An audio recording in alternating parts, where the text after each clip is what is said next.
आज की क्लास में हम चर्चा करेंगे राज्य की विधानमंडल पर। जैसा कि नाम से स्पष्ट है, ये राज्य सरकार से संबंधित है। जैसे केंद्र में संसद होती है, वैसे राज्यों में भी एक एक विधानमंडल होता है।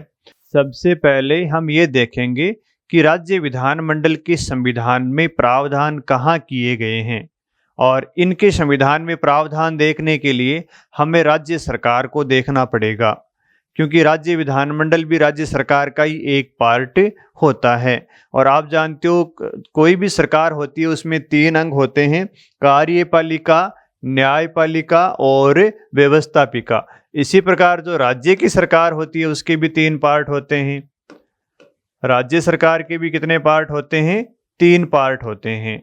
और कौन कौन से होते हैं? कार्यपालिका, व्यवस्थापिका और न्यायपालिका। व्यवस्थापिका और न्यायपालिका, ये किसी भी सरकार के 3 अंग होते हैं, और हमारी जो राज्य की सरकार है उसके भी 3 अंग हैं। तो ये जो राज्य का विधानमंडल है, ये इनमें से कौन से पार्ट से संबंधित है? और इससे पहले हम ये देखेंगे इनके प्रावधान संविधान में कहाँ किए गए हैं।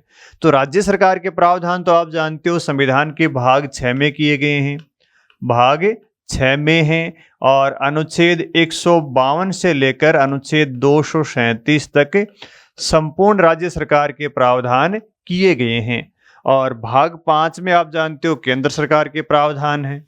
तो राज्य सरकार के 3 अंग होते हैं: कार्यपालिका, व्यवस्थापिका और न्यायपालिका।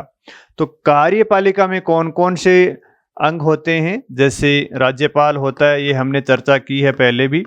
राज्यपाल होता है, कार्यपालिका का भाग होता है। मुख्यमंत्री होता है, मंत्रिपरिषद होती है, और महाधिवक्ता।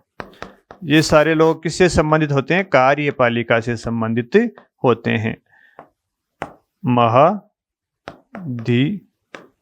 महाधिवक्ता।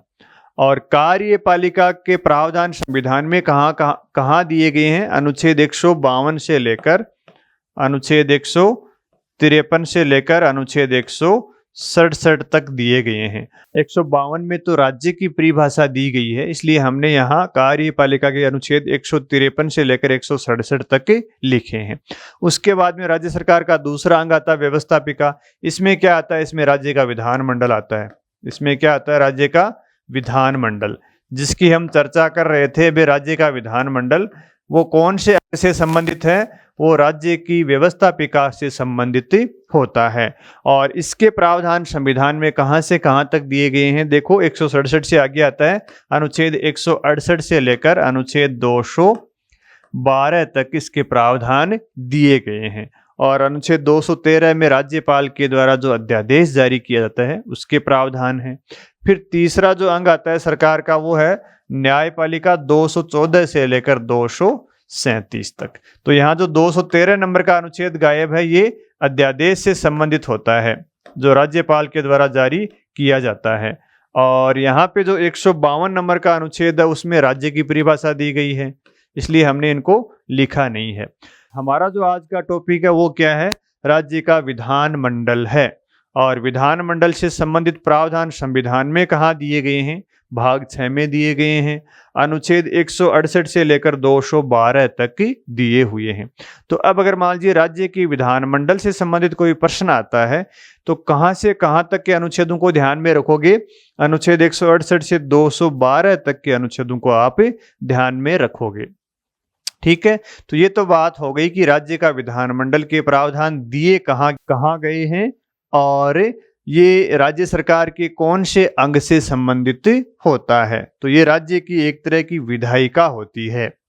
ठीक है, अब हम चर्चा करेंगे राज्य के विधानमंडल की। और राज्य के विधानमंडल में आज हम क्या क्या देखेंगे? पहला हम देखेंगे राज्य के विधानमंडल का गठन किससे होता है, जो अनुच्छेद 168 में प्रावधान इसके दिए हुए हैं।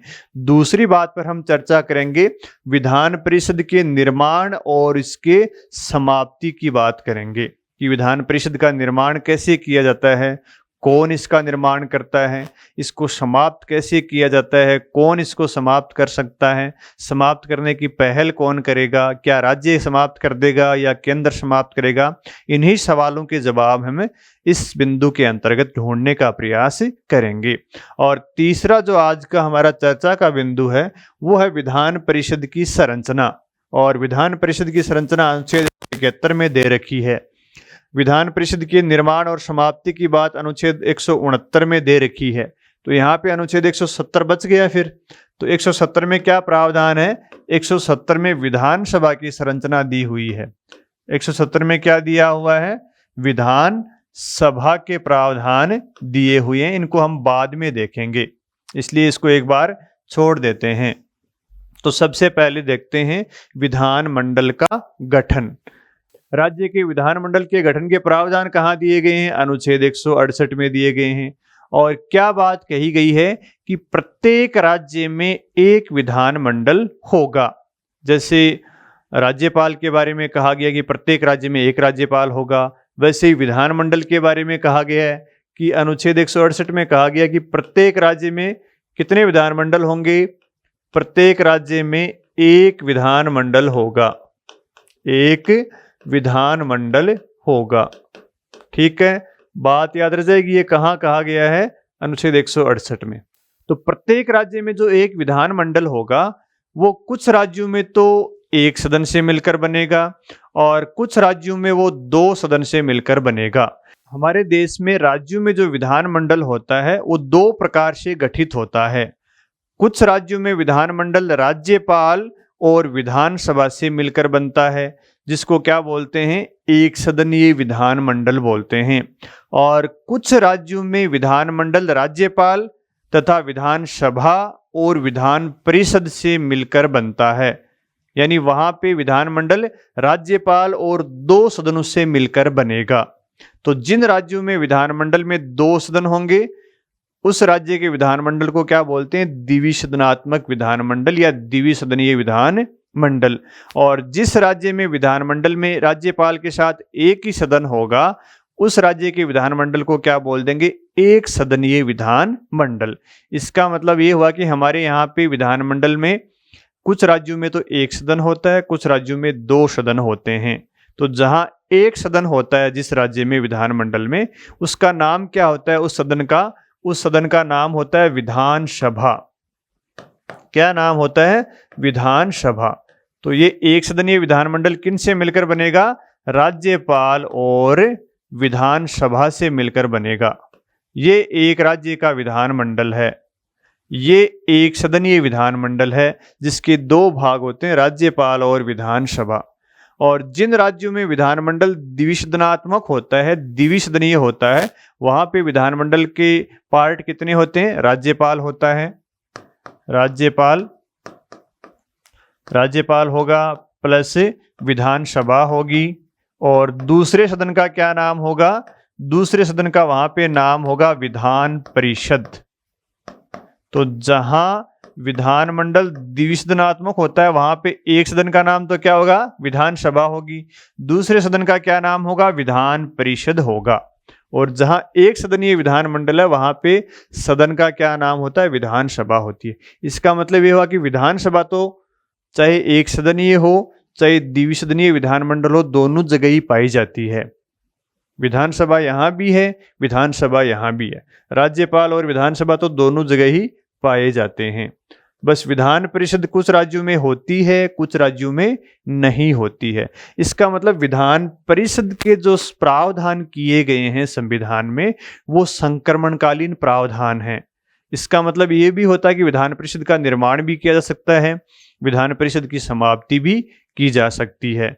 संविधान में जब इस बात पर बहस हुई कि राज्यों में विधान परिषद का निर्माण किया जाए या नहीं किया जाए, तो डॉक्टर भीमराव अंबेडकर ने कहा कि विधान परिषद के निर्माण का निर्णय उस राज्य की विधानसभा पर छोड़ दिया जाना चाहिए। अगर किसी राज्य की विधानसभा को लगता है कि यहाँ पे विधान परिषद के निर्माण की आवश्यकता है तो वो विधान परिषद का निर्माण कर लेंगे। और किसी राज्य में विधान परिषद है और उसकी विधानसभा को लगता है कि इसको समाप्त करना है तो वो समाप्त कर सकते हैं। इसलिए विधान परिषद के निर्माण और समाप्त करने की बात राज्य की विधानसभा पर छोड़ दी। तो हमारे देश में यहाँ पे 6 ऐसे राज्य हैं जहां पर विधानमंडल का गठन राज्यपाल और 2 सदनों से मिलकर होता है, और बाकी 6 को छोड़कर जो राज्य हैं वहां पे विधानमंडल का गठन किससे होता है? राज्यपाल और विधानसभा से होता है। तो ये 6 कौन से राज्य हैं? देखो, उत्तर प्रदेश है, उत्तर प्रदेश का विधानमंडल राज्यपाल और 2 सदनों से मिलकर बनता है। महाराष्ट्र है, वहां भी द्विसदनीय विधानमंडल है। बिहार है, आंध्र प्रदेश है, कर्नाटक है और तेलंगाना। इन राज्यों में विधानमंडल 2 सदन और राज्यपाल से मिलकर बनता है, और बाकी इन राज्यों के अलावा जो भी राज्य हैं वहां पे विधानमंडल सिर्फ राज्यपाल और विधानसभा से मिलकर बनेगा। तो आपको ये बात ध्यान में रखनी होगी कि विधानमंडल में राज्यपाल भी शामिल होता है। हालांकि राज्यपाल विधानमंडल के किसी सदन का सदस्य नहीं होता, लेकिन उसका भाग जरूर होता है। तो ये ऐसे राज्य हैं 6 जिनमें विधानमंडल द्विसदनात्मक होता है। चलिए अब देखते हैं अपना दूसरा बिंदु। दूसरा बिंदु है विधान परिषद का निर्माण और इसकी समाप्ति। विधानमंडल का जो दूसरा सदन होता है जिसका क्या नाम होता है? विधान परिषद होता है, और पहला सदन क्या होता है? विधानसभा होती है। तो ये जो विधान परिषद है इसके प्रावधान, जैसा कि मैंने बताया कि ये संक्रमणकालीन प्रावधान है, यानी इसका निर्माण किया जा सकता है, इसको समाप्त किया जा सकता है। तो अब सवाल ये उठता है कि इसका निर्माण करना होगा तो कैसे करेंगे? अगर किसी राज्य में विधान परिषद है और उसको समाप्त करना है तो कैसे करेंगे? इसी बात का चलिए उत्तर ढूंढते हैं। तो अगला अनुच्छेद हमें देखना पड़ेगा, अनुच्छेद 169, जिसमें विधान परिषद के समाप्त करने की और इसके निर्माण करने की बात की गई है। अनुच्छेद 169 में ये प्रावधान किए गए हैं। किसका प्रावधान किए गए हैं? विधान परिषद के निर्माण और इसके समाप्ति की, यानी विधान परिषद का सृजन और उत्साधन की बात की गई है। तो चलो देखते हैं कैसे इसका निर्माण किया जाता है। विधान परिषद के निर्माण और समाप्ति, संविधान में क्या शब्द लिखा गया है निर्माण के लिए? तो सृजन लिखा गया है, और समाप्ति के लिए क्या लिखा गया है? उत्साधन लिखा गया है। तो ये दोनों शब्द भी आप ध्यान में रखें। तो किसी राज्य में विधान परिषद के निर्माण की शक्ति किसके पास होती है? विधान परिषद का निर्माण किसके द्वारा किया जाता है? अगर आपके 4 ऑप्शन आते हैं कि संसद के द्वारा, विधानसभा के द्वारा, लोकसभा के द्वारा, राज्यसभा के द्वारा, तो उत्तर क्या करोगे? विधान परिषद के निर्माण की शक्ति संसद के पास है, और संसद विधि बनाकर किसी भी राज्य में विधान परिषद का निर्माण कर सकती है। लेकिन संसद क्या खुद ही विधि बना सकती है, या संसद को कोई कहेगा? क्या संसद विधान परिषद के निर्माण के लिए खुद पहल कर सकती है क्या? तो उत्तर है नहीं। संसद विधि कब बनाएगी? जब उस राज्य की विधानसभा के द्वारा विधान परिषद के निर्माण करने का संकल्प विशेष बहुमत से पारित किया जाएगा, और वो संकल्प संसद के पास भेजा जाएगा, तो ही संसद विधि बनाकर किसी राज्य में विधान परिषद का निर्माण कर सकती है। तो विधान परिषद के निर्माण और समाप्त करने की पहल कौन करेगा? उस राज्य की विधानसभा करेगी। उस राज्य की विधानसभा के द्वारा पहल की जाएगी। तो विधानसभा क्या करेगी? उस राज्य की विधानसभा विशेष बहुमत से संकल्प पारित करेगी। विशेष बहुमत से संकल्प पारित करेगी। किसका संकल्प पारित करेगी? या तो निर्माण करने का विधान परिषद के, या विधान परिषद पहले से है तो उसको समाप्त करने का संकल्प पारित करेगी। तो पहल कौन करेगा विधान परिषद के निर्माण की? राज्य की विधानसभा करेगी। कैसे करेगी? वो एक संकल्प पारित करेगी। किस बहुमत से करेगी? विशेष बहुमत से करेगी। फिर इस संकल्प को कहाँ भेज देगी? फिर इस संकल्प को ये संसद के पास भेज देगी। तो संसद पर विधि बना भी सकती है और नहीं भी बना सकती, ये संसद के ऊपर है। लेकिन पहल विधानसभा करेगी, फिर वो संसद के पास संकल्प को भेजेगी, तो संसद विधि के द्वारा किसी राज्य में विधान परिषद का निर्माण कर सकती है, या फिर विधान परिषद है तो उसको समाप्त कर सकती है। और संसद चाहे तो विधि नहीं भी बना सकती है, ये संसद के ऊपर है। ठीक है, अब हम बात करते हैं कि विशेष बहुमत का क्या मतलब होता है। यहाँ विशेष बहुमत का मतलब है एक तो सदन की कुल सदस्य संख्या का बहुमत। विशेष बहुमत का क्या मतलब होता है, इसमें दो बातें शामिल होती हैं। सदन की कुल सदस्य संख्या का बहुमत, सदन की कुल सदस्य संख्या का बहुमत, संख्या का बहुमत, एक तो ये अर्थ होता है इसका। और विशेष बहुमत में दूसरी बात आती है उपस्थित और मतदान करने वाले का 2/3 बहुमत। उपस्थित एवं मतदान करने वाले सदस्यों का 2/3 बहुमत, करने वाले सदस्यों का 2/3 बहुमत, ये विशेष बहुमत का अर्थ होता है। विशेष बहुमत में दो चीजें आती हैं, एक तो सदन की कुल सदस्य संख्या होनी चाहिए, और दूसरा जितने सदस्य उपस्थित हैं सदन में उस दिन, और मतदान करने वाले का 2/3 बहुमत विशेष बहुमत कहलाता है। जैसे हम उदाहरण के द्वारा देखें कि राजस्थान में मान लीजिए विधान परिषद के निर्माण का कोई संकल्प विधानसभा के द्वारा पारित करवाना है, तो राजस्थान में विशेष बहुमत कैसे निकलेगा। देखो, पहले मान लीजिए राजस्थान में विधानसभा की सदस्यों की संख्या कितनी है, 200 संख्या है। ठीक है, और जिस दिन संकल्प पारित करवा रहे हैं उस दिन सदन में कितने सदस्य आए हैं, उस दिन सदन में सदस्य आए हैं 120। ठीक है, तो उपस्थित सदस्य तो कितने हैं, 120, और कुल सदस्य कितने हैं सदन में, कुल सदस्य संख्या है 200। तो विशेष बहुमत कैसे निकालेंगे, देखो, तो पहली शर्त क्या है, सदन की कुल सदस्य संख्या का बहुमत। सदन की कुल सदस्य संख्या कितनी है, 200 है। 200 का बहुमत कैसे निकालेंगे भाई, 200 में 2 का भाग दे देंगे, आधा हो जाएगा, और आधे में 1 जोड़ देंगे, वो क्या हो गया, कुल सदस्य संख्या का बहुमत। यानी आपको बहुमत निकालना हो तो जो भी संख्या होती है उसमें उस संख्या का आधा कर लो और उसमें 1 जोड़ दो। जैसे 100 है, 100 का आधा 50, 50 में 1 जोड़ दो 51, तो वो 100 का बहुमत हो गया। ऐसे ही 200 है, 200 का आधा कितना होता है, 100 होता है, 100 में 1 जोड़ दो, वो क्या हो गया, कुल सदस्य संख्या का बहुमत हो गया। यानी आधे से 1 ज्यादा, तो आधा 100 हो गया और 100 में 1 ज्यादा क्या हो गया, 101 हो गया। ठीक है, ये कुल सदस्य संख्या का बहुमत हो गया। ठीक है, दूसरी बात है उपस्थित एवं मतदान करने वाले सदस्यों का बहुमत। जिस दिन राजस्थान की विधानसभा में संकल्प पारित हो रहा है उस दिन कितने सदस्य आए हैं, देखो 120 सदस्य आए हैं, यानी 120 सदस्य उपस्थित हैं।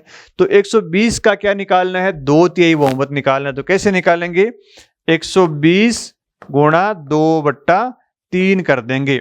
तो 120 को 2 से गुणा करोगे तो आ जाएंगे 240, 240 में 3 का भाग दोगे तो कितने आ जाएंगे, 80 आ जाएंगे। ठीक है, तो अब उपस्थित और मतदान करने वाले का सदस्यों का बहुमत कितना हो गया, 80 हो गया, क्योंकि सदन में कितने सदस्य उपस्थित हैं, 120 सदस्य उपस्थित हैं। ठीक है, ये स्थिति हो गई।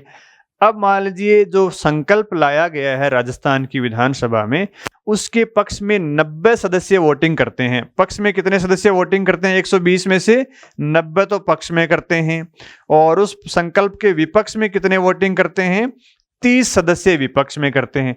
तो क्या वो संकल्प पारित माना जाएगा या नहीं माना जाएगा विशेष बहुमत से, तो देख लो। पहली शर्त के अनुसार कितना बहुमत होना चाहिए, पहली शर्त के अनुसार तो 101 होना चाहिए, और दूसरी शर्त के अनुसार कितना होना चाहिए, 80 होना चाहिए, क्योंकि 120 सदस्य उपस्थित हैं।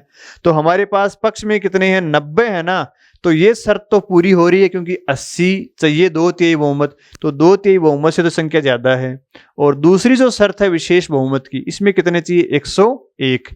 यहां हमारे पास बहुमत 101 का नहीं है, इसलिए अगर किसी प्रस्ताव के पक्ष में 90 सदस्य वोटिंग कर रहे हैं तो वो पारित नहीं माना जाएगा। पहली कंडीशन तो ये है।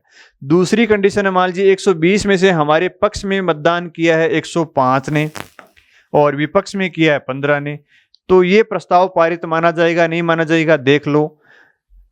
सदन की कुल सदस्य संख्या बहुमत 101 चाहिए, हमारे पास पक्ष में कितने हैं, 105 हैं, तो ये शर्त तो पूरी हो रही है, पहली शर्त पूरी हो रही है। दूसरी शर्त में कितने चाहिए, 80 चाहिए, तो ये 80 से भी ज्यादा है 105, इसलिए दूसरी शर्त भी पूरी हो रही है। ऐसे विशेष बहुमत निकालते हैं। ये आपको समझाने के लिए, परीक्षा में कोई गणना ऐसी पूछेगा नहीं, परीक्षा में तो सिर्फ क्या पूछेंगे, ये पूछेंगे।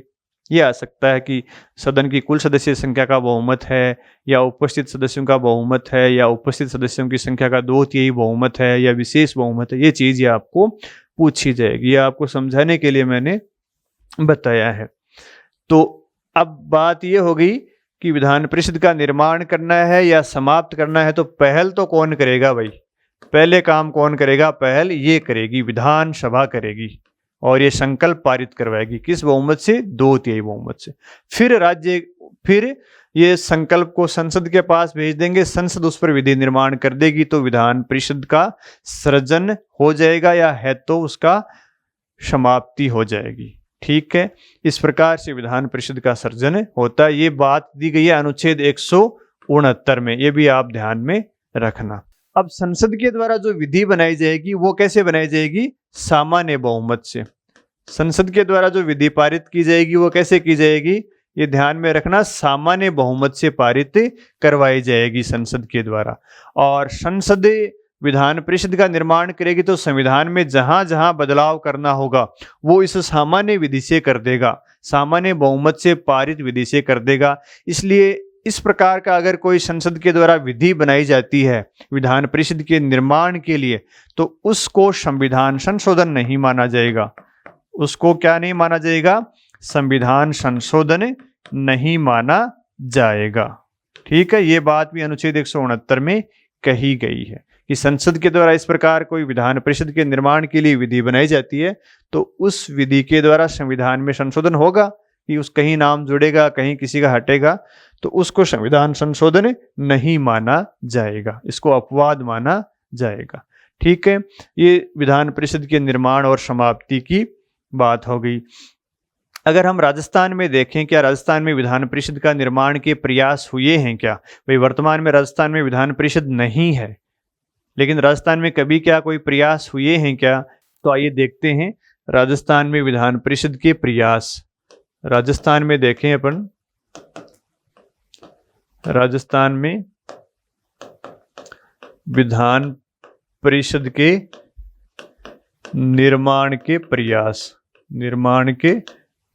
प्रयास, तो राजस्थान में 3 बार प्रयास हुए हैं। पहला प्रयास हुआ था 2008 में, वसुंधरा राजे ने प्रयास किया था। और क्या प्रयास किया था, इन्होंने विधान परिषद के निर्माण करने का प्रस्ताव कैबिनेट से पास करवा लिया था, और कैबिनेट के बाद में वो प्रस्ताव विधानसभा में जाता है, लेकिन आगे विधानसभा में नहीं किया। कैबिनेट से क्या किया, कैबिनेट से प्रस्ताव पास करवा लिया कि राजस्थान में विधान परिषद का निर्माण करेंगे, आगे इसमें कुछ नहीं हुआ। फिर दूसरा प्रयास किया गया 2012 में अशोक गहलोत के द्वारा, इसकी हम बाद में बात करेंगे। तीसरे प्रयास की बात करेंगे उसके बाद में 2021 में। 2021 में भी अशोक गहलोत ने प्रस्ताव को कैबिनेट से पास करवा लिया, कैबिनेट से प्रस्ताव पास करवा लिया। कहां से पास करवा लिया प्रस्ताव को, कैबिनेट से, लेकिन आगे इस पर कोई कार्यवाही नहीं हुई, यहां भी आगे कोई कार्यवाही नहीं हुई। तो ये 2 प्रस्ताव दोनों मुख्यमंत्रियों ने कैबिनेट से पास करवाए थे विधान परिषद के निर्माण के, लेकिन आगे इसमें कोई प्रयास नहीं हुआ। आगे प्रयास कौन से में हुआ था, जब अशोक गहलोत ने 2012 में राजस्थान की विधान परिषद के निर्माण के लिए विधानसभा से संकल्प को 2/3 बहुमत से पारित करवा लिया था। यानी गंभीर प्रयास कब हुआ राजस्थान में, 2012 में। और 2012 में अशोक गहलोत मुख्यमंत्री थे। इन्होंने राजस्थान में विधान परिषद के निर्माण के लिए विधानसभा से संकल्प को पारित करवा लिया था, विधानसभा से संकल्प पारित करवा लिया था। ठीक है, विधानसभा से संकल्प पारित करवा लिया। उसके बाद में क्या हुआ, उसके बाद में इस संकल्प को कहां भेजा, संसद को भेजा, यानी केंद्र सरकार को भेजा। केंद्र को भेजा, तो केंद्र ने क्या कार्यवाही की? केंद्र में राज्यसभा में एक विधेयक लाया गया। राज्यसभा में विधेयक लाया गया किसके लिए? राजस्थान की विधान परिषद के निर्माण हेतु। विधेयक का क्या नाम था? राजस्थान विधान परिषद सृजन विधेयक 2013 में आया था। कहाँ आया था? राज्यसभा में। जब अशोक गहलोत ने विधानसभा से संकल्प पारित करवा के संकल्प को केंद्र के पास भेजा तो राज्यसभा में ये विधेयक आया था 2013 में। लेकिन राज्यसभा में जाकर ये विधेयक रुक गया। वहां पे इस विधेयक पर एक स्टैंडिंग कमेटी का निर्माण किया गया था, स्थायी कमेटी का निर्माण किया गया था। और स्थायी कमेटी के अध्यक्ष कौन थे? वी शांताराम की कमेटी का निर्माण किया गया था कि विधान परिषदों का निर्माण किया जाए या नहीं किया जाए। तो इस कमेटी ने कहा कि भाई विधान परिषदों का निर्माण के लिए एक राष्ट्रीय नीति का निर्माण किया जाना चाहिए। मुख्यमंत्री के जच गया कि विधान परिषद का निर्माण करे तो वो कर देता है, दूसरा मुख्यमंत्री आता है उसको समाप्त कर देता है। ऐसा नहीं होना चाहिए। एक संपूर्ण राष्ट्रीय नीति तैयार की जानी चाहिए कि कहाँ इसकी आवश्यकता है, कहाँ इसकी आवश्यकता नहीं है। तो 2012 में इतना प्रयास हुआ था राजस्थान में विधान परिषद के निर्माण के लिए, आगे उसमें कोई कार्यवाही नहीं हुई थी। राज्यसभा में विधेयक प्रस्तुत किया गया था। तो यहाँ पे जो विधेयक प्रस्तुत किया गया था, इस विधेयक में राजस्थान की विधान परिषद में सदस्यों की संख्या 66 तय की गई थी। कितनी तय की गई थी? 66 सदस्यों की विधान परिषद के निर्माण की बात कही गई थी। ठीक है, तो राज्यसभा में आगे इस विधेयक पर कोई कार्यवाही नहीं हुई। तो इस प्रकार 3 बार राजस्थान में विधान परिषद के निर्माण के प्रयास हुए हैं। विधान परिषद का निर्माण वर्तमान में पूर्णतः राजनीतिक हितों को पूरा करने के लिए किया जाता है। पहले तो ये सोच थी कि जो बड़े राज्य होते हैं वहां पे इसकी आवश्यकता है, लेकिन वर्तमान में तो पूर्ण तौर पर जो चुनाव में हार जाते हैं राजनीतिज्ञ, जो चुनाव नहीं लड़ सकते, उन लोगों को इस विधान परिषद में लिया जाने लगा है। और जो राजनीतिक रूप से वनवास काट रहे हैं उन नेताओं को यहाँ पे लाके एडजस्ट कर दिया जाता है ताकि वो सरकार के लिए कोई परेशानी खड़ी नहीं करें। तो वर्तमान में विधान परिषदों का निर्माण राजनीतिक हितों को पूरा करने के लिए ही किया जाता है। ये बात आपके समझ में आ गई कि विधान परिषद का निर्माण और समाप्ति कौन करते हैं? संसद विधि बनाकर करता है, लेकिन उस राज्य की विधानसभा के द्वारा संकल्प पारित किए जाने पर ही, संसद खुद पहल नहीं करेगी। फिर देखते हैं अनुच्छेद 171। अनुच्छेद 171 में विधान परिषद की संरचना से संबंधित प्रावधान दिए गए हैं कि इसके सदस्य कितने होंगे, सदस्यों का निर्वाचन कैसे होगा, कितने सदस्यों का मनोनयन होगा, अधिकतम सदस्य कितने हो सकते हैं, न्यूनतम सदस्य कितने हो सकते हैं। इन्हीं बातों के प्रावधान इस बिंदु के अंतर्गत किए गए हैं। तो आइए देखते हैं विधान परिषद की संरचना। अनुच्छेद 171 में प्रावधान दिए गए हैं। किसी राज्य में जो विधान परिषद होगी उस विधान परिषद में सदस्यों की संख्या कितनी होगी? पहली बात अनुच्छेद 171 में यही की गई है कि सदस्यों की संख्या कितनी होगी। भाई सदस्यों की न्यूनतम संख्या कितनी होगी और अधिकतम सदस्य संख्या कितनी होगी? विधान परिषद में अधिकतम और न्यूनतम सदस्यों की बात यहाँ पे की गई है। तो किसी भी राज्य की विधान परिषद में न्यूनतम सदस्य संख्या 40 से कम नहीं होगी और अधिकतम संख्या कितनी हो सकती है? उस राज्य की विधानसभा की कुल सदस्य संख्या का 1/3 सदस्यों से ज्यादा नहीं हो सकती। विधानसभा की कुल सदस्य संख्या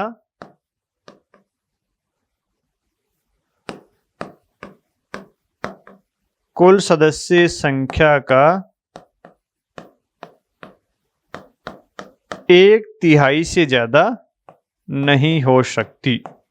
ठीक है, पहले यहां पे क्या लिखा हुआ था? मूल संविधान में तो यहां लिखा हुआ था 1/4, लेकिन उसकी तरफ हमें ध्यान नहीं देना है। वर्तमान में कितना है? विधानसभा की कुल सदस्य संख्या का 1/3 से ज्यादा विधान परिषद में सदस्य संख्या नहीं होगी। तो हमने अभी राजस्थान की बात बताई थी, तो राजस्थान की विधान परिषद में कुल सदस्य संख्या कितने थे? हालांकि बनी नहीं है राजस्थान में, लेकिन उसमें विधेयक में कितना था? उसमें 66 सदस्यों की बात की गई थी। तो अगर इसको 66 को हम देखें तो ये राजस्थान की विधानसभा की कुल सदस्य संख्या का 1/3 आता है। देखो, राजस्थान में कुल विधानसभा की सदस्यों की संख्या कितनी है? 200 है, और 200 का 1/3 कितना होता है? 200 का 1/3 होता है 66.66। तो राजस्थान में अगर विधान परिषद का निर्माण करेंगे तो राजस्थान में विधान परिषद के सदस्यों की संख्या 66 से ज्यादा नहीं हो सकती, 66 से कम तो हो सकती है, 67 नहीं हो सकती। तो इसका मतलब है ये कि विधानसभा की कुल सदस्य संख्या का 1/3 से ज्यादा संख्या नहीं होगी। ठीक है, तो इसलिए राजस्थान में विधान परिषद का जो विधेयक था उसमें 66 सदस्य संख्या तय की गई थी, अधिकतम सदस्य संख्या। न्यूनतम कितनी हो सकती है? 40 से कम नहीं हो सकती। तो कई राज्यों में विधान परिषदें हैं, तो उनमें विधान परिषदों में सदस्यों की संख्या कितनी कितनी है देखो एक बार। जैसे यूपी है, यूपी में विधान परिषद की सदस्यों की संख्या 100 है। फिर बिहार है, बिहार में कितनी है? 75 है। और कर्नाटक आता है, फिर कर्नाटक में कितनी है? 75 है। महाराष्ट्र में कितनी है? 78 है। ये संख्या किसकी है? विधान परिषद की है। फिर आंध्र प्रदेश में कितनी है? आंध्र प्रदेश में 58 है। और तेलंगाना में कितनी है? तेलंगाना में विधान परिषद के सदस्यों की संख्या 40 है। तो ये 6 राज्य हैं जहां पे विधान परिषद है, और इनमें सदस्यों की संख्या आप याद रख सकते हो, ये भी आपको याद रखना चाहिए। तो पहली बात तो हो गई विधान परिषद की संरचना में सदस्यों की संख्या। यहां मेरे हिसाब से कोई आपको कंफ्यूजन नहीं होना चाहिए कि अधिकतम संख्या कितनी होगी, न्यूनतम संख्या कितनी होगी। अधिकतम संख्या किस पर डिपेंड करेगी? विधानसभा के सदस्यों की संख्या पर। फिर हम बात करेंगे ये जो सदस्य हैं, ये सदस्य विधान परिषद के सदस्य बनेंगे कैसे? क्या इनका निर्वाचन किया जाएगा, या फिर इनका मनोनयन किया जाएगा, या फिर ये निर्वाचित भी होंगे और मनोनीत भी होंगे? अगर निर्वाचित होंगे तो इनका निर्वाचन कौन करेगा और कैसे करेगा? और अगर मनोनीत होंगे तो इनका मनोनयन कौन करेगा और किन का मनोनयन करेगा? इन्हीं बातों के उत्तर ढूंढते हैं। विधान परिषद के सदस्यों का निर्वाचन भी होता है और मनोनयन भी होता है। विधान परिषद में दोनों तरीके के सदस्य होते हैं, निर्वाचित सदस्य भी होंगे और मनोनीत सदस्य भी होंगे। विधान परिषद के सदस्यों के निर्वाचन के लिए अनुच्छेद 171(3) में निर्वाचक मंडल की स्थापना की गई है। विधान परिषद के जो सदस्य निर्वाचित होते हैं उनका निर्वाचन कौन करता है? किन लोगों से मिलकर निर्वाचक मंडल बनेगा? तो देखो कौन कौन लोग निर्वाचित करते हैं और कितने कितने सदस्यों का निर्वाचन किया जाता है। तो जो निर्वाचक मंडल बनेगा, जिन लोगों के द्वारा विधान परिषद के सदस्यों का निर्वाचन होता है, उन लोगों के समूह को क्या बोलते हैं? निर्वाचक मंडल बोलते हैं। यानी विधान परिषद के सदस्यों का निर्वाचन निर्वाचक मंडल के द्वारा किया जाएगा। निर्वाचक मंडल में कौन लोग शामिल होंगे? तो देखिए निर्वाचक मंडल में कौन शामिल होते हैं। निर्वाचक मंडल में स्थानीय निकाय, जिला बोर्ड, नगर पालिकाएं, इनके सदस्यों के द्वारा बनता है। यानी जो निर्वाचक मंडल बनेगा, यानी जो विधान परिषद के सदस्यों का निर्वाचन होगा वो किनके द्वारा किया जाएगा? कुछ सदस्यों का निर्वाचन तो स्थानीय निकाय के सदस्य, जिला बोर्ड के सदस्य, नगर पालिकाओं के सदस्यों के द्वारा किया जाएगा। कुछ सदस्यों का निर्वाचन कौन करेगा? स्नातक करेंगे। जिन लोगों ने बीए किया है और जिन लोगों को बीए किए हुए 3 वर्ष हो गए, उनके द्वारा भी कुछ सदस्यों का निर्वाचन किया जाएगा। और कुछ सदस्यों का निर्वाचन कौन करेंगे? कुछ सदस्यों का निर्वाचन शिक्षक करेंगे। ऐसे शिक्षक जो माध्यमिक कक्षाओं को पढ़ाते हैं। ऐसे शिक्षक जो माध्यमिक कक्षा या इनसे ऊपर की कक्षाओं को पढ़ाते हैं, उनके द्वारा विधान परिषद के सदस्यों का निर्वाचन किया जाएगा। और विधान परिषद के कुछ सदस्यों का निर्वाचन विधानसभा के सदस्यों के द्वारा भी किया जाएगा। यानी विधान सभा के सदस्य भी विधान परिषद के सदस्यों का निर्वाचन करेंगे। ठीक है।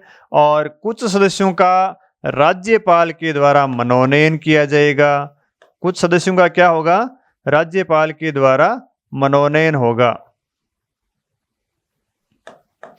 राज्यपाल मनोनीत करेगा। ठीक है। तो ये जो सदस्य होते हैं स्थानीय निकाय के द्वारा, स्नातकों के द्वारा, कि विधान परिषद में मान लीजिए राजस्थान का उदाहरण लेके आपको समझाएं अपन, तो राजस्थान में विधान परिषद के सदस्यों की संख्या 66 है। हालांकि राजस्थान में विधान परिषद का निर्माण नहीं हुआ है, आपको एक उदाहरण बस बता रहा हूं। जैसे कुल सदस्य संख्या 66 है, तो 66 में से कितने सदस्यों का निर्वाचन तो स्थानीय निकाय के सदस्यों के द्वारा किया जाएगा, कितने सदस्यों का निर्वाचन स्नातक जिन लोगों ने किया हुआ है, जिनको 3 वर्ष हो गए बीए किए हुए, उनके द्वारा किया जाएगा, कितने सदस्यों का निर्वाचन शिक्षकों के द्वारा किया जाएगा, कितने सदस्यों का निर्वाचन विधानसभा के सदस्य करेंगे, और कितने सदस्यों का मनोनयन राज्यपाल के द्वारा किया जाएगा अगर 66 सदस्य हैं तो देखिए, किसी राज्य की विधान परिषद के कुल सदस्यों का 1/3 सदस्यों का, 1/3 सदस्यों का निर्वाचन तो कौन करेंगे? स्थानीय निकाय के सदस्य करेंगे।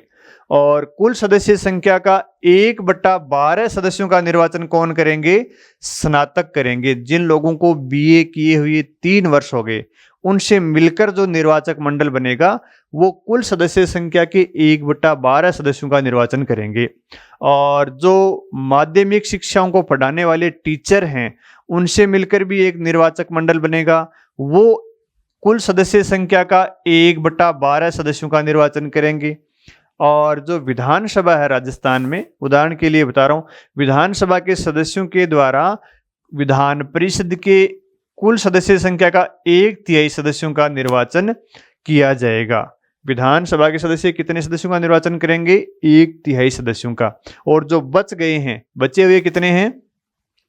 1/6 सदस्य, उनका मनोनयन राज्यपाल के द्वारा किया जाता है। तो अब अपन 66 में से देखें कि 66 में से 1/3 सदस्य कितने होते हैं। तो देखो 66 देख लो, 66 गुणा 1/3 तो कितना आएगा? 22 सदस्य। यानी अगर किसी राज्य में विधान परिषद है और उसमें 66 सदस्य हैं, तो 66 के 1/3 सदस्य यानी 22 सदस्यों का निर्वाचन तो कौन करेंगे? स्थानीय निकाय, नगर पालिका, नगर निगम, इनके सदस्यों से मिलकर बनने वाला निर्वाचक मंडल करेगा। और 1/12, 66 का 1/12 और निकालो, देखो 66 गुणा 1/12 तो ये आता है लगभग 5.5 यानी 6 हो गया। तो 6 सदस्यों का निर्वाचन कौन करेंगे? 6 सदस्यों का निर्वाचन ऐसे लोग करेंगे जिन्होंने बीए कर लिया और उनको बीए किए हुए 3 वर्ष हो गए हैं। उन लोगों से मिलकर एक निर्वाचक मंडल बनेगा, वो कुल सदस्य की संख्या का 1/12 यानी 6 सदस्यों का निर्वाचन करेंगे। इसी प्रकार 1/12 सदस्यों का निर्वाचन शिक्षक करेंगे, तो ये भी कुल 6 सदस्य हो गए। और 1/3 सदस्यों का निर्वाचन विधानसभा की सदस्य करेंगे, तो 1/3 कितना होता है? 66 का 22 होता है। तो लगभग 22 सदस्यों का निर्वाचन विधानसभा के सदस्यों के द्वारा किया जाएगा। अब बाकी कितने बच गए? बाकी 1/6 बच गए। तो 66 का 1/6 कितना होता है? 66 गुणा 1/6 कितना आएगा? 10 आएगा। 10 सदस्यों का मनोनयन राज्यपाल के द्वारा किया जाएगा। तो आपकी ये बात समझ में आ गई होगी। अगर किसी राज्य की विधान परिषद में 66 सदस्य होंगे तो उनमें कितने कितने सदस्यों का निर्वाचन कौन करेगा और राज्यपाल के द्वारा कितने सदस्यों का मनोनयन करेगा। यानी कुल सदस्य संख्या का 1/3, कुल सदस्य संख्या का 1/12, कुल सदस्य का 1/12, कुल सदस्य संख्या का 1/3 और कुल सदस्य संख्या का 1/6। तो ये इस प्रकार हम कह सकते हैं कि 5/6 सदस्यों का तो क्या होता है? निर्वाचन होता है। जो कुल सदस्य संख्या उसके 5/6 का तो क्या होता है? निर्वाचन। और ये 1/6 होता है, इसका क्या होता है? मनोनयन होता है। ठीक है। और मनोनयनकर्ता कौन है? राज्यपाल करता है। अब राज्यपाल किसका मनोनयन करेगा? आपका करेगा या मेरा करेगा? किसका करेगा? राज्यपाल ऐसे व्यक्तियों का मनोनयन करता है जिन व्यक्तियों ने समाज सेवा, साहित्य, विज्ञान, कला और सहकारी आंदोलन में विशेष कार्य किया है। ऐसे 10 लोगों का मनोनयन राज्यपाल के द्वारा विधान परिषद में किया जाता है। कौन से क्षेत्र में उल्लेखनीय काम करने वाले लोगों का किया जाता है मनोनयन राज्यपाल के द्वारा? तो देखो, साहित्य, अगर किसी व्यक्ति ने साहित्य में अच्छा काम किया है, साहित्य, कला, विज्ञान, सहकारी आंदोलन और समाज सेवा में अगर उल्लेखनीय कार्य किया है,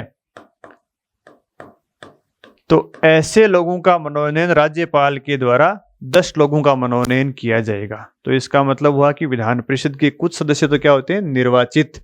कुछ सदस्य क्या होते हैं? मनोनीत। कितने निर्वाचित होते हैं? कुल सदस्य संख्या का 5/6। कितने मनोनीत होते हैं? कुल सदस्य संख्या का 1/6। तो मनोनीत तो राज्यपाल कर देगा। तो अब ये सवाल उठता है कि इन सदस्यों का जो निर्वाचन हो रहा है वो किस पद्धति से निर्वाचन होगा? तो इसका प्रावधान भी इसी अनुच्छेद में दिया गया है। इन सदस्यों का निर्वाचन आनुपातिक प्रतिनिधित्व की एकल संक्रमणीय पद्धति के द्वारा होता है। ये जो निर्वाचन होता है इन सदस्यों का, ये किस पद्धति के द्वारा होता है? आनुपातिक प्रतिनिधित्व की एकल संक्रमणीय प्रणाली के द्वारा होता है। आनुपातिक प्रतिनिधित्व की एकल संक्रमणीय प्रणाली के द्वारा इन सदस्यों का निर्वाचन होता है। ठीक है, तो विधान परिषद के सदस्यों का निर्वाचन इस पद्धति के माध्यम से होता है। और तो ये विधान परिषद की संरचना है। इस प्रकार इन सदस्यों का निर्वाचन भी होता है और मनोनयन भी होता है। अब इसमें 2 और छोटी छोटी बातें हैं जो आपको बता देते हैं कि जो भी व्यक्ति विधान परिषद का सदस्य बनेगा उसके लिए न्यूनतम आयु कितनी है? उसके लिए न्यूनतम आयु है 30 वर्ष। अगर कोई व्यक्ति 30 वर्ष का होगा तो ही वो विधान परिषद का सदस्य बन सकता है। तो विधान परिषद के सदस्य बनने के लिए न्यूनतम आयु कितनी होती है? 30 वर्ष होती है। और दूसरी बात है कि विधान परिषद की अवधि कितनी होती है? अवधि कितनी होती है विधान परिषद की? विधान परिषद एक निरंतर चलने वाला सदन है। इसकी अवधि कितनी होती है? ये एक स्थायी सदन है। विधान परिषद स्थायी सदन है। स्थायी सदन का मतलब है ये कभी विघटित नहीं होता है, विघटित नहीं होता है। लेकिन इस सदन के 1/3 सदस्य प्रति 2 वर्ष बाद में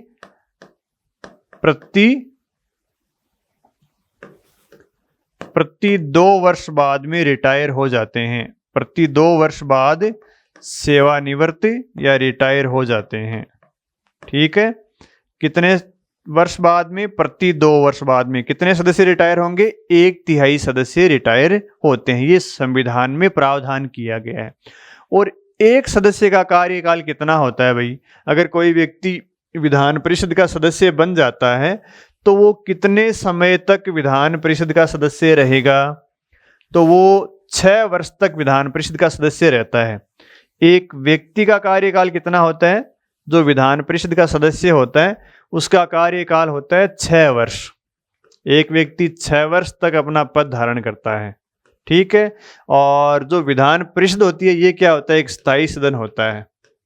इसका कभी विघटित नहीं होती है। विधान परिषद कभी भी विघटित नहीं होती है। एक सदस्य का कार्यकाल कितना होता है? 6 वर्ष होता है। और ये सदस्य का कार्यकाल कहाँ दिया गया है? संविधान में दिया गया है क्या? नहीं, संविधान में नहीं दिया गया। इसके कार्यकाल के बारे में प्रावधान जनप्रतिनिधित्व अधिनियम 1951 में दिए गए हैं। जनप्रतिनिधित्व अधिनियम 1951 में एक विधान परिषद के सदस्य का कार्यकाल दिया हुआ है। और विधान परिषद के सदस्य का कार्यकाल शुरू कब माना जाता है? एक सदस्य का कार्यकाल शुरू कब माना जाता है? जिस दिन गजट नोटिफिकेशन आता है उस दिन से एक सदस्य का कार्यकाल शुरू माना जाता है। और एक सदस्य का कार्यकाल कितना होता है? 6 वर्ष होता है। और सदन के 1/3 सदस्य प्रति 2 वर्ष बाद में रिटायर होते हैं। तो देखिए कैसे रिटायर होते हैं, ये भी थोड़ा सा देख लीजिए। जैसे मान लीजिए 1952 में पहली बार सदन बना कहीं, है ना? 1952 में सदन बना है और यहाँ कहा गया कि प्रति 2 वर्ष बाद में 1/3 सदस्य रिटायर होंगे। तो 52 के बाद में 2 वर्ष कब होंगे? 54 हो जाएगा। 54 के बाद में कितना हो जाएगा? 56 हो जाएगा। 56 के बाद में कितना हो जाएगा? 58 हो जाएगा। 58 के बाद में 2 वर्ष कब हो जाएंगे? 60, फिर 62 में, फिर 64 में। तो 66 में से 1/3 सदस्य कितने होते हैं? तो 66 का 1/3 देख लो कितने हो गए? 1/3 बराबर 22 सदस्य आ गए। मान लीजिए 66 सदस्य 1952 में किसी विधान परिषद के सदस्य बने थे और मैं यहाँ पे कह रहा हूँ कि प्रति 2 वर्ष में 1/3 सदस्य रिटायर हो जाएंगे। तो 66 का 1/3 कितना हो गया? 22 हो गया। तो 22 सदस्य 1954 में रिटायर हो जाएंगे, यानी 2 वर्ष बाद में रिटायर होंगे 1/3। तो इनमें से कौन से सदस्य रिटायर होंगे? इनका कार्यकाल 6 वर्ष हुआ है क्या? तो इनका कार्यकाल 6 वर्ष नहीं हुआ है। इनका कार्यकाल तो 6 वर्ष कब होगा? 1952 से 6 वर्ष जोड़ दो, 1958 में जाकर कार्यकाल पूरा होगा। तो यहाँ पर फिर 22 कौन से सदस्यों को रिटायर करेंगे? तो ये समस्या पहली बार जब विधान परिषद किसी राज्य में गठित होती है तब आती है। और इनमें से जो 66 में से 22 सदस्य कौन से होंगे, इनका चुनाव कैसे करेंगे रिटायर होने वाले का? इनका लॉटरी के द्वारा चुनाव किया गया था। सभी सदस्यों का नाम डाल दिया, उनमें से 22 चिट निकाल ली, जिनका नाम आ गया उनको 2 वर्ष के बाद में रिटायर कर दिया। तो ये 22 सदस्य यानी 66 का 1/3 सदस्य 2 वर्ष में रिटायर हो गए। इनकी जगह 22 सदस्य नए आ गए, इनकी जगह 22 सदस्य नए आ गए। फिर 2 वर्ष के बाद में रिटायर करना होगा क्योंकि अभी 6 वर्ष का कार्यकाल तो हुआ नहीं। तो यहाँ भी क्या निकाली है? यहाँ भी लॉटरी निकाल लेंगे। यहाँ लॉटरी किसके निकालेंगे? इन 22 सदस्यों को छोड़ देंगे। बाकी जो 44 सदस्य इनमें से बचे थे उनकी लॉटरी निकालेंगे और 22 सदस्यों को यहाँ भी क्या कर देंगे? रिटायर कर देंगे और इनकी जगह 22 सदस्य नए आ जाएंगे। फिर आती है 1958 की बात। तो 58 में क्या होता है? यहाँ पे जो 66 सदस्य थे उनमें से 22 44 तो यहाँ रिटायर हो गए थे लॉटरी के द्वारा। बाकी जो 22 बचे थे इनका कार्यकाल 6 वर्ष का यहाँ पे पूर्ण हो गया। तो यहाँ पे ये 22 सदस्य रिटायर हो जाएंगे। ठीक है, इस प्रकार प्रति 2 वर्ष में 1/3 सदस्य रिटायर होते हैं और इनकी जगह 22 सदस्य फिर नए आ जाते हैं। फिर अगले वर्ष जो रिटायर होंगे 1960 में, यहाँ पे समस्या नहीं रहेगी। क्यों नहीं रहेगी? यहाँ पे जो सदस्य 1954 में बने थे इनको 6 वर्ष यहाँ पे हो जाएंगे और 1956 में जो सदस्य बने थे उनको 6 वर्ष यहाँ पे हो जाएंगे। 58 वालों को यहाँ पे 6 वर्ष हो जाएंगे। इस प्रकार फिर एक सदस्य अपना कार्यकाल 6 वर्ष का पूर्ण कर लेगा, लेकिन प्रति 2 वर्ष में भी 1/3 सदस्य रिटायर होते जाएंगे। इस प्रकार ये सदन कभी भी एक साथ पूरा खाली नहीं होता है, निरंतर चलने वाला सदन है, स्थायी सदन होता है। ठीक है।